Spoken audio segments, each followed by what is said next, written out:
Assalamualaikum warahmatullahi wabarakatuh.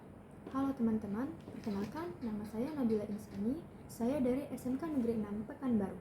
Hari ini saya akan membagikan sebuah ringkasan buku dari buku yang telah saya baca yang berjudul Purasara. Purasara adalah sebuah buku yang disadur dari sebuah naskah kuno yang berjudul Hikayat Purasara karya Muhammad Bakir. Buku ini ditulis oleh Teguh Prasetyo dengan jumlah halaman 118 halaman dan lebar buku 18 cm dikali 23 cm. Diterbitkan oleh Perpusnas Press yang dapat kamu akses secara gratis di aplikasi iPusnas. Secara pribadi, saya tertarik pada buku ini karena desain sampulnya yang terlihat sangat simpel namun tetap menggugah. Dan setelah saya membacanya, buku ini memang mampu mengubah pandangan saya terhadap cerita-cerita klasik yang awalnya saya anggap monoton dan tidak menarik, menjadi lebih hidup, syarat makna, juga meningkatkan ketertarikan saya terhadap khazanah sastra tradisional. Penulisan narasinya yang berhasil menghidupkan kembali tokoh-tokoh klasik dengan pendekatan lebih lembut dan reflektif menjadi kelebihan utama dari buku ini. Sang tokoh utama, Purasara, tidak digambarkan sebagai pahlawan satu dimensi, melainkan seorang manusia yang berproses, berkembang melalui pertarungan batin, kekuasaan, dan pencarian jati diri.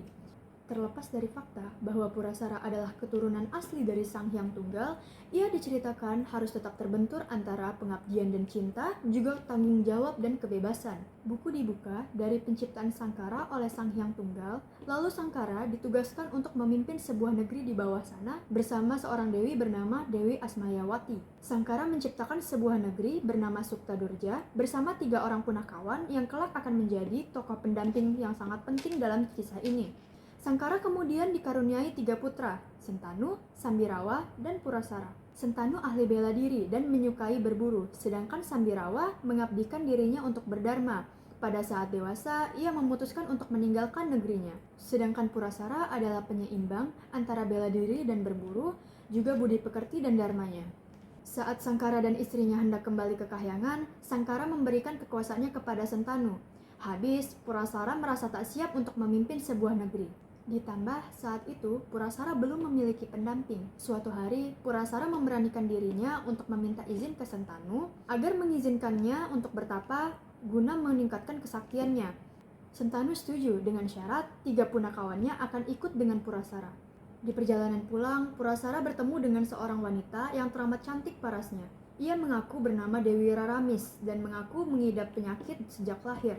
Purasara yang sudah cukup sakti mampu mengobati Dewi Raramis hingga ia mendapatkan izin untuk menikahinya. Setelah pernikahan, Purasara membawa Dewi Raramis ke negeri asalnya Suktadurja. Setelah bertahun-tahun tak ada kabar, tentu saja kedatangan Purasara disambut dengan sangat baik. Kakaknya Sentanu terlihat sangat bahagia atas kedatangan adiknya. Namun diam-diam, ternyata Sentanu menaruh hati pada istri adiknya, Raramis. Dari sana muncullah kisah cinta segitiga antara Sentanu, Dewi Raramis, dan Purasara. Dan inilah yang akan menjadi titik balik dalam narasi, menyentuh dimensi emosional yang jarang dibahas dalam cerita perwayangan sedalam ini. Secara tematik, buku ini memuat muatan nilai-nilai dharma, kesetiaan, pengabdian, dan keikhlasan.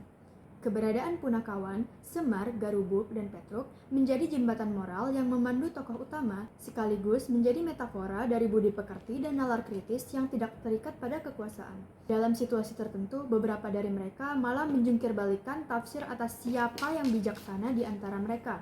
Semar merupakan penasehat utama dan secara eksplisit dijelaskan memiliki kebijaksanaan melebihi para bangsawan, karena karakter Semar sendiri merupakan jelmaan dari Sang Hyang Tunggal.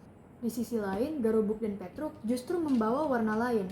Mereka kerap kali menyelipkan elemen humor yang kelakar dari perilaku atau sepatah dua kata celetukan dari mereka yang tak hanya menjadi penyeimbang narasi yang syarat nilai luhur dan kontemplasi, namun juga memperkaya dinamika cerita, juga memberikan jeda ringan dalam tensi narasi yang serius. Terlepas dari ketertarikan saya terhadap buku ini, tetap ada beberapa kelemahan yang bisa saya temukan, seperti alur di awal saat penciptaan Sangkara dan Suktadurja terkesan agak bertele-tele. Juga ada dialog antar tokoh yang kadang kaku atau terkesan berulang, yang membuat cerita ini menjadi kurang dinamis. Saya juga merasa bahwa cerita ini minim konflik internal seperti karakter Purasara yang digambarkan memiliki konflik batin yang sangat minim, padahal tema Dharma memiliki potensi tinggi untuk mengeksplorasi sisi psikologis dari sang karakter utama.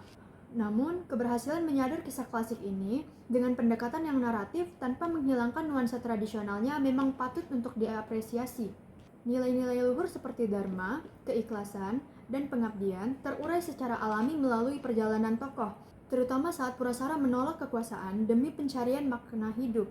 Narasi disusun dalam struktur epik yang kokoh dan konsisten, menghadirkan kisah perwayangan yang hidup dan mengalir. Selain itu, cerita ini cenderung menggunakan gaya bahasa konotatif dan menunjukkan konsistensi dalam perkembangan Purasara secara emosional maupun moral.